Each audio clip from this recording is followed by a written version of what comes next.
Hello. Hi, my name's Sandra Banks. As you all know, to all my administrators in the building, principal, vice principal, and everyone involved and interested in this video. I am making a video about basically home and school connections.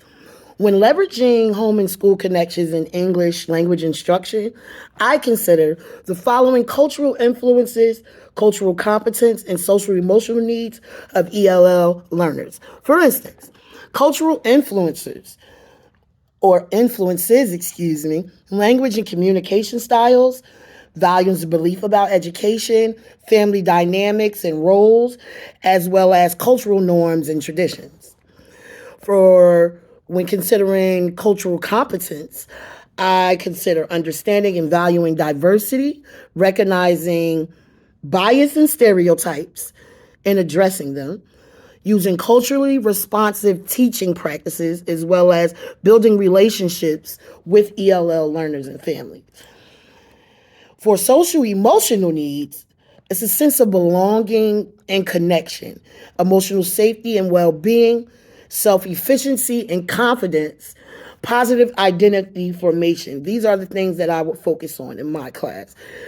Additionally, I consider using students' native languages and cultures and their resources as far as home, involving families and communities in education, addressing trauma and stress related to migration or language learning, fostering critical consciousness and social justice awareness is also a big thing for me.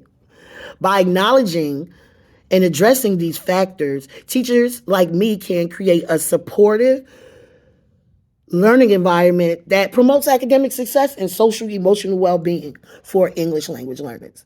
Some intentional strategies for families and community engagements that support highlight and the asset of home language, communication, family involvement, and culture to build family, community, and school partnerships that I consider are things like home language surveys, where I conduct surveys to identify the language spoken at home to use this information to inform and communicate with the family. Multilingual communications, I would use a translation tool, interpreters if need be, and bilingual staff, coworkers to communicate with families that speak their language. Family language nights are a big one for me because I feel like it's a community coming together with one purpose, which is always great. So hosts where families can share their language and the culture with the school and community. Also cultural events. So celebrate diverse cultures and events and traditions in the classroom and school-wide. Not just making a class thing, we could involve the whole school. Additionally, family volunteers, language and culture classes are really good. Offer classes to families to learn English as a whole, as a unit together. To host country languages and or other languages spoken in the community. So not just English, although we are here to teach them English, allow yourself to be taught also. For little things that you communicate with the child in the classroom. Hi, bye, hungry, are you okay? Learning those words are definitely worth the effort. As well as asset-based instruction. Incorporate students' home language, cultures, and experiences into instruction and your planning. It's very important. And valuing their assets and promoting academic success.